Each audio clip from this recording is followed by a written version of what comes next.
আজি আপোনালোকক নিমন্ত্ৰণ কৰি আনিছোঁ sound system provider association of অসমৰ তৰফৰ পৰা। এটি বিশেষ ঘটনা সংঘটিত হৈছিল ধুবুৰী জিলাত। সেই ঘটনাটোৰ বিষয়ে আপোনালোকক আঁতিগুৰি মাৰি জনোৱাৰ কাৰণে আৰু এই যিটো পৰিস্থিতি হৈছিল এই পৰিস্থিতিটোৰ বিষয়ে ৰাইজে বিবেচনা কৰি সুবিচাৰ কৰি দিয়াৰ বাবে আমি এই বিষয়টো আজি ৰাইজলৈ এৰি দিম বুলি ভাবিছোঁ।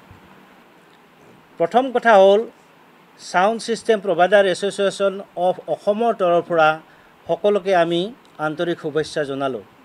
আপোনালোকক জনাওঁ যে ইংৰাজী 22/5/25 তাৰিখে ধুবুৰী জিলাত ধুবুৰীৰ শালকচা হাতীপোতা প্ৰতীপ টিলাত এটি সংগঠিত অনুষ্ঠানত আমন্ত্ৰিত শিল্পী হিচাপে দীপশিখাই সংগীত পৰিৱেশন কৰা সময়ত সংঘটিত ঘটনা সম্পৰ্কে দৃষ্টি আকৰ্ষণ কৰাৰ বাবে আজি এই সংবাদমেলখন অনুষ্ঠিত কৰিছোঁ।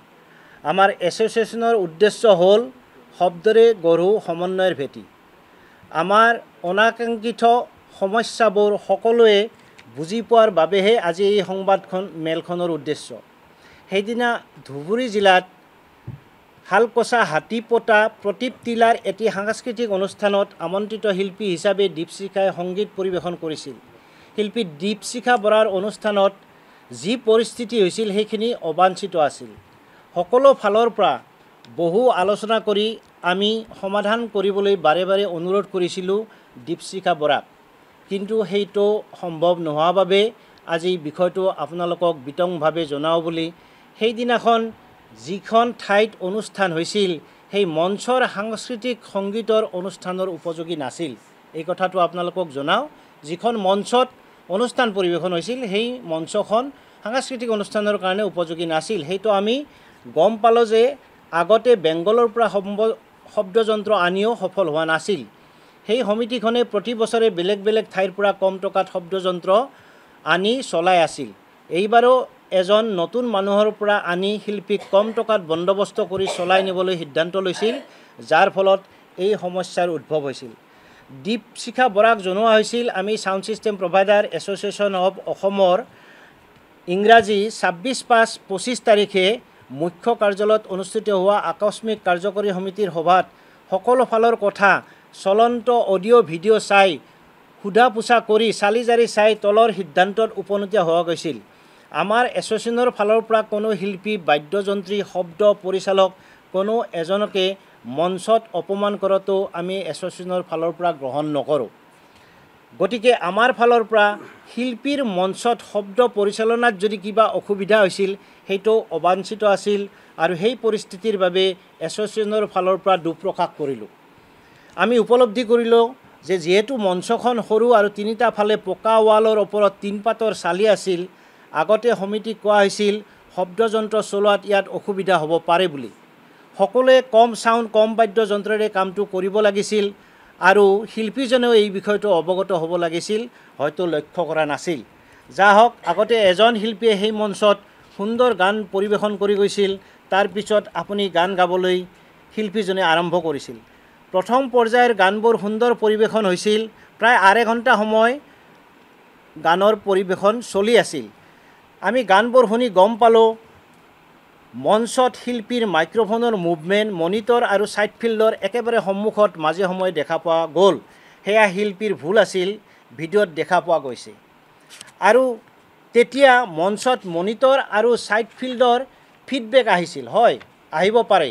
দ্বিতীয়তে আমি বাইদেউৰ মাতটো অলপ বহি যোৱা অনুভৱ হৈছে, শুনি গম পাইছোঁ মাতটো, যাৰ ফলত মনিটৰ চাগে বঢ়াই দিব লগা হৈছিল।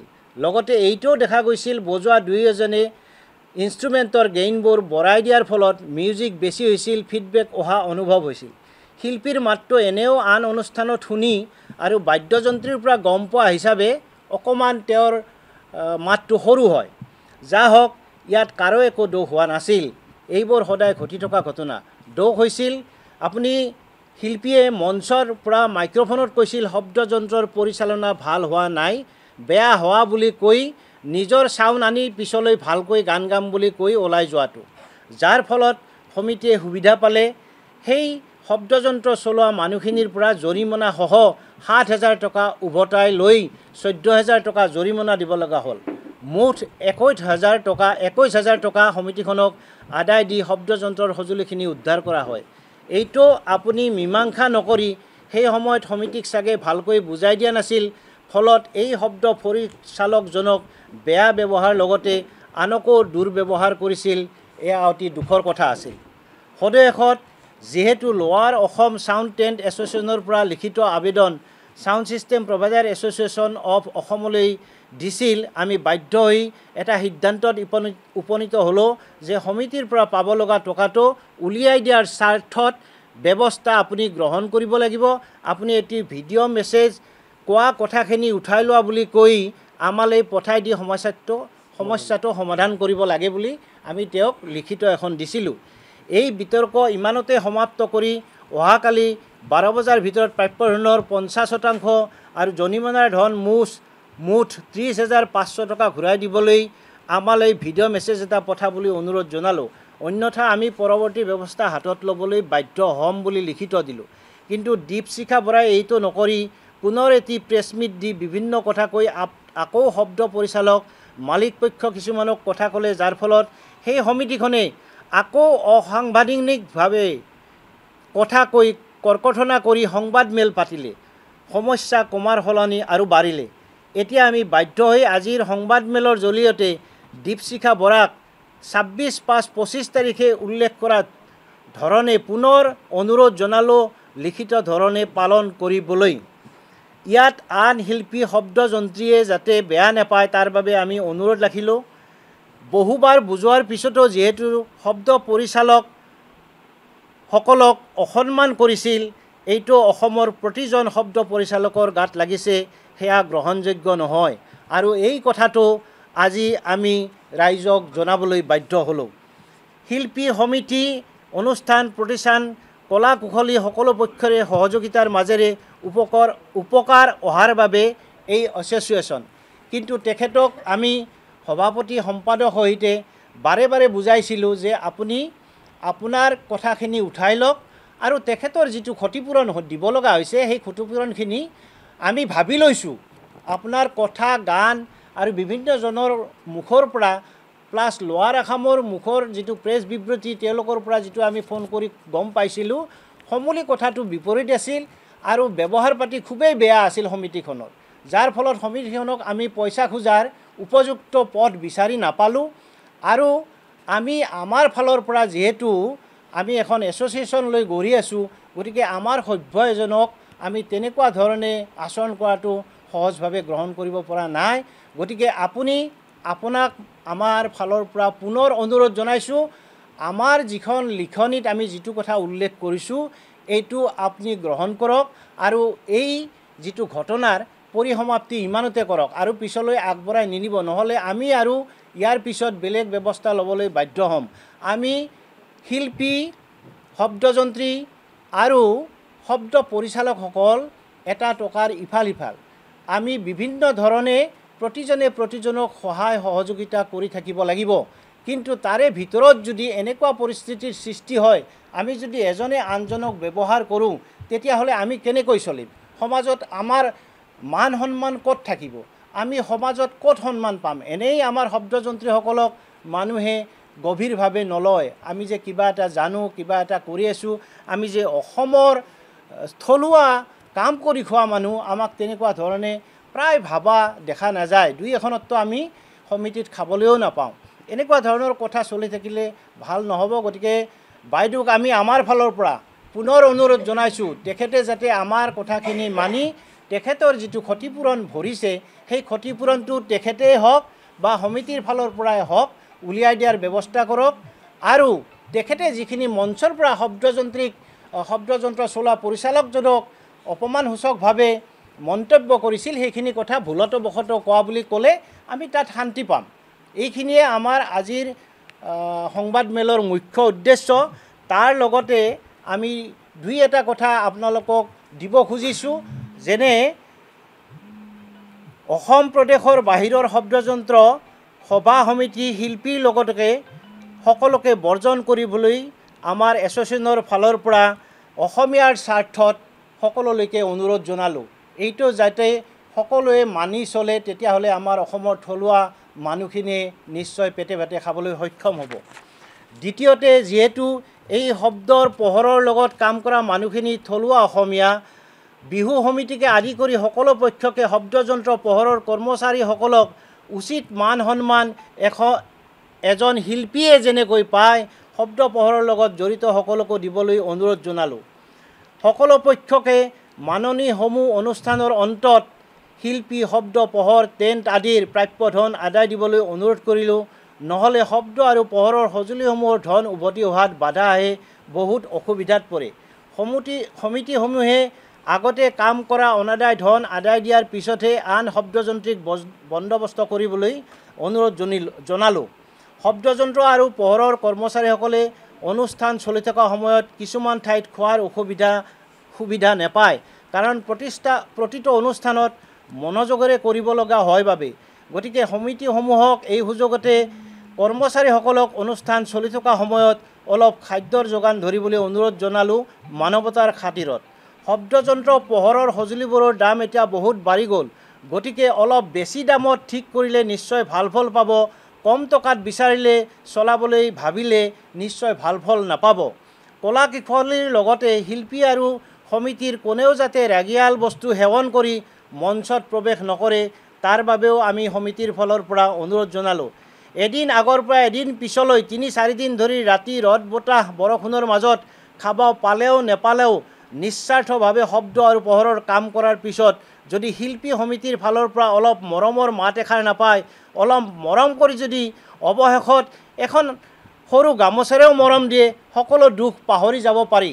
কিন্তু আমি লক্ষ্য কৰিছোঁ বহুতে এইখিনি কৰিবলৈও, এইখিনি সন্মান দিবলৈও সমিতিসমূহে ইচ্ছা নকৰে। কিছুমানে, সকলোৱে নহয়, বহুতে আজিকালি এইখিনি কৰে, কিন্তু কিছুমানে নকৰে। গতিকে আমাৰ ছাউণ্ড ছিষ্টেম প্ৰভাইডাৰ এছ'চিয়েশ্যনৰ ফালৰ পৰা সকলোকে আমি এইটো বিনম্ৰ অনুৰোধ জনালোঁ, যাতে সকলোকে মঞ্চত ভাল সন্মান ব্যৱহাৰ কৰে। কোনো শিল্পীয়েও বেলেগক ব্যৱহাৰ কৰিব নালাগে, কোনো শব্দযন্ত্ৰীয়েও কৰিব নালাগে, কোনো শব্দযন্ত্ৰ পৰিচালকেও বেলেগ ধৰণৰ ব্যৱহাৰ কৰিব নালাগে। এইটো কৰিলে মান সন্মানত লাগে, পিছত বিতৰ্ক হয় আৰু এইটোৱে সমাজত বিৰূপ প্ৰক্ৰিয়াৰ সৃষ্টি কৰে। গতিকে ধন্যবাদ। মোৰ ফালৰ পৰা, সমিতিৰ ফালৰ পৰা এইখিনি আপোনালোকক জনালোঁ। আপোনালোকে যদি ইয়াৰ পিছত কিবা জানিবলৈ ইচ্ছা কৰে তেতিয়াহ'লে আমাক সুধিব পাৰে।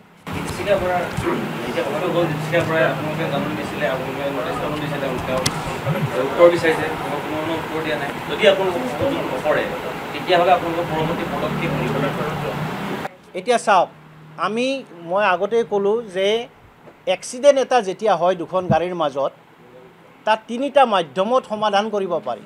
1 নম্বৰ কথা হ'ল আমি ঘুচা-ঘুচি কৰিব লাগিব, ঘুচা-ঘুচি কৰি আমি টকা আদায় কৰিব লাগিব। 2 নম্বৰতে আমি সেই কেছটো থানালৈকে লৈ যাব পাৰোঁ, কোৰ্ট কাছাৰীত লৈ যাব পাৰোঁ, তেনেকৈও মীমাংসা কৰিব পাৰোঁ। অন্যহাতে আমি এক্সিডেণ্টটো হৈয়ে গৈছে, এক্সিডেণ্ট ইজ এক্সিডেণ্ট, কিন্তু আমি সেই এক্সিডেণ্টৰ যিটো ক্ষতিপূৰণ আমি ইঞ্চুৰেঞ্চৰ পৰাও আদায় কৰিব পাৰোঁ। গতিকে আমাৰ উদ্দেশ্য মাৰামাৰি কৰা কোৰ্ট কাছাৰীত যোৱা নহয়। আমাৰ উদ্দেশ্য গাড়ী এখন এক্সিডেণ্ট হ'লে যেনেকৈ ইঞ্চুৰেঞ্চৰ পৰা আমি আদায় কৰিব পাৰোঁ, ঠিক তেনেদৰে আমি সমিল মিলৰ মাজৰে দীপশিখা বৰাই যদি আমাক সন্মান জনাই, ৰাইজক সন্মান জনাই যদি তেওঁৰ কাম কৰা ক্ষতিপূৰণখিনি আদায় দি দিয়ে বা সমিতিৰ ফালৰ পৰা উলিয়াই দিয়ে, কাৰণ এইখিনি কথাত আমি এটা স্পষ্ট হৈছোঁ যে দীপশিখা বৰাই মঞ্চৰ পৰা শব্দটো ভাল নোহোৱা বুলি উচ্চাৰণ কৰিছে, আৰু তেনে ক্ষেত্ৰত আমি তেওঁকে জগৰীয়া কৰিছোঁ। সেই ক্ষেত্ৰতহে বাকী তেওঁৰ পৰা আমাৰ কোনো অজৰ আপত্তি নাই, তেওঁৰ লগত আমাৰ কোনো শত্ৰুতা নাই, তেওঁক আমি বেয়াও পোৱা নাই। তেওঁ যিখিনি ব্যৱহাৰ কৰিছে, আমাৰ লগত কথা বাৰ্তা পাতিছোঁ, খুবেই ভাল। কিন্তু আমাৰ ক্ষতিপূৰণ আৰু সন্মানটোতো আমি ঘূৰাই পাব লাগিব না, আৰু সেইটো আমাক কোনে দিব? সেইটো দিব লাগিব দীপশিখাই। আৰু আমি এই কথাখিনি আজি সমূলি কথাখিনি বিস্তৃতভাৱে সকলোৰে জ্ঞাতাৰ্থে ৰাইজক অৱগত কৰিলোঁ, যাতে ইয়াৰ বিৰূপ প্ৰক্ৰিয়া নহয়, বেলেগ ফালে নাযায়, মাৰামাৰিৰ ফালে নাযায়, কোৰ্ট কাছাৰীত নাযায়। সমস্যাটো সমাধান কৰাৰ কাৰণে আমি দীপশিখা বৰাক বাৰে বাৰে অনুৰোধ কৰিছোঁ, আজিও আকৌ একেই অনুৰোধ কৰিছোঁ, আমি তালৈকে ৱেইট কৰিম। তাৰ পিছত আমি কি কৰিব লাগে পৰৱৰ্তী সময়ত আমি বিচাৰ বিবেচনা কৰিম।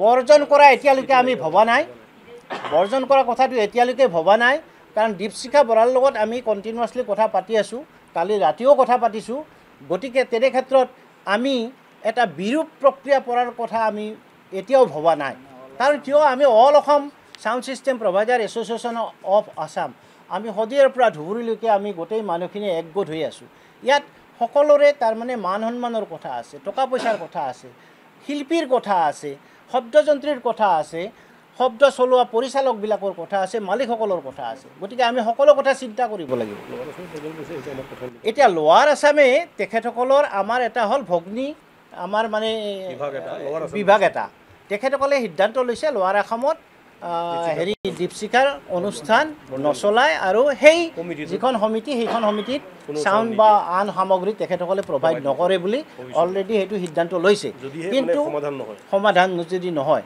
কিন্তু আমি আমাৰ ফালৰ পৰা সমাধান কৰাৰ কাৰণেহে আমি চেষ্টা কৰি আছোঁ বৰ্তমানলৈকে আমি সমাধানৰ পক্ষতে আছোঁ আৰু আমি বেছি আগলৈকে যাব বিচৰা নাই আৰু বাইদেৱে নিশ্চয় বুজিব এই কথাখিনি মানি আমাৰ লগত যদি সহযোগিতা কৰে আমি নথৈ আনন্দিত হ'ম সময়সীমা বান্ধি দিয়াটো কঠিন কাৰণ কিয় জানেনে আজিৰ তাৰিখত প্ৰত্যেকজন মানুহেই ব্যস্ত তেওঁ চাই লওক তেওঁ এটা বিবেচনা কৰিব নিশ্চয় আশা কৰোঁ ভাল বিবেচনাই কৰিব তাৰপিছত আমি চাওঁ কি কৰিব পৰা যায় কাৰণ আমি কোনো বিৰোধিতা কৰা নাই বা বিৰোধ কৰিব নিবিচাৰোঁ মীমাংসা এটা হোৱাটোৱে কামনা কৰিছোঁ নমস্কাৰ মই সম্পাদক হিচাপে তেখেতৰ লগত এবাৰলৈও কথা পাতিছোঁ প্ৰায় ৩-৪বাৰ ফোন কৰি কথা পাতিছিলোঁ তেখেতক এটা অনুৰোধ জনাইছিলোঁ আমাৰ সাউণ্ড ছিষ্টেমৰ ফালৰ পৰা যিটো পৰিস্থিতি উদ্ঘাটন হ'ল সেইদিনাখন ৰাতি মানে অনুষ্ঠান পৰিৱেশন কৰি থাকোঁতে তেওঁ মঞ্চৰ পৰা যেতিয়া ক'লে যে মই অনুষ্ঠান কৰিব পৰা নাই বা 2-3টা গান গাই মই অনুষ্ঠানটো শেষ কৰিম মোৰ নিজৰ চাউণ্ড যদি আনিলোঁ হয় তেতিয়া বা নিজৰ আনো তেতিয়াহ'লে মই অনুষ্ঠানটো পুনৰ অনুষ্ঠান পৰিৱেশন কৰিম পিছলৈ যদি পাৰোঁ গতিকে এই কোৱা কাৰণে তাতে এটা অপ্ৰীকৃত ঘটনা এটা ঘটিল যাৰ বিনিময়ত এই বাক্যখিনিৰ বিনিময়ত এই কমিটিয়ে আমাৰ সেই চাউণ্ডটো জব্দ কৰিলে আৰু প্ৰথমতে তেওঁলোকক এই 1.5 লাখ টকা দাবী কৰিছিল তাৰপিছত 50,000 তাৰপিছত 21,000 টকা লৈ চাউণ্ডটো উভতাই দিলে এইখিনি কথাৰ কাৰণে তেখেতক মই ফোন কৰি অনুৰোধ কৰিছিলোঁ যে তুমি এই কথাখিনি উঠাই লোৱা যে কিবা এটা আৱেগত কিবা এটা দুখত বা বেজাৰতে এই কথাখিনি কোৱা গ'ল এই কথাখিনি মই উঠাই ল'লোঁ যাতে আপোনালোকৰ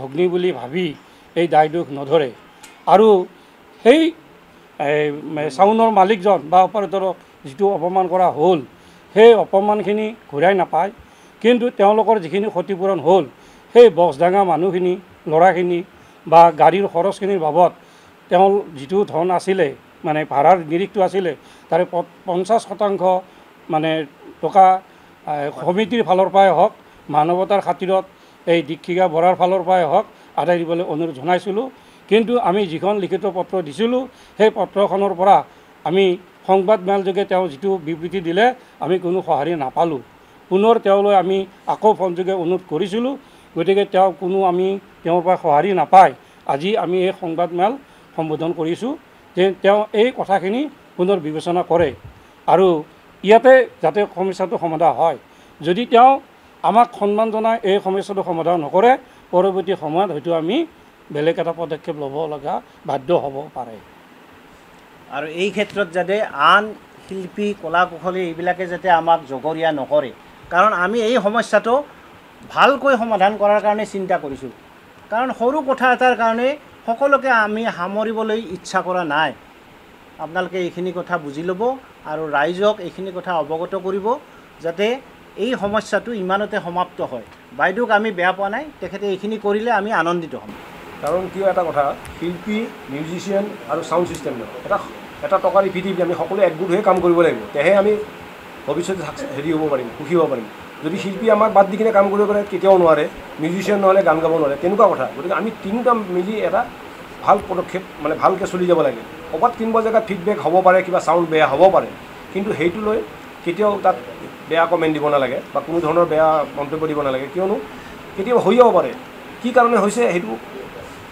বিশ্লেষণ কৰাটো টান হৈ পৰে কিয়নো জেগাত যিহেতু আমি নাই যোৱা আমি ভিডিঅ' ফুটেজ চাইহে গম পাইছোঁ গতিকে আমি আশা কৰোঁ দীপশিখাই এইটো নিশ্চয় মানি ল'ব ভালকৈ এটা সুবিচাৰ কৰি কিনে আমিও যাতে তেখেতৰ লগত সদায় মিলিজুলি সকলো শিল্পীৰ সৈতে যাতে মিলিজুলি থাকিব পাৰোঁ সেইটোৱে আমাৰ কামনা। ৱেইট কৰি আছিল শিৱসাগৰে যে আপোনালোকে বন্ধ কৰিব নেকি।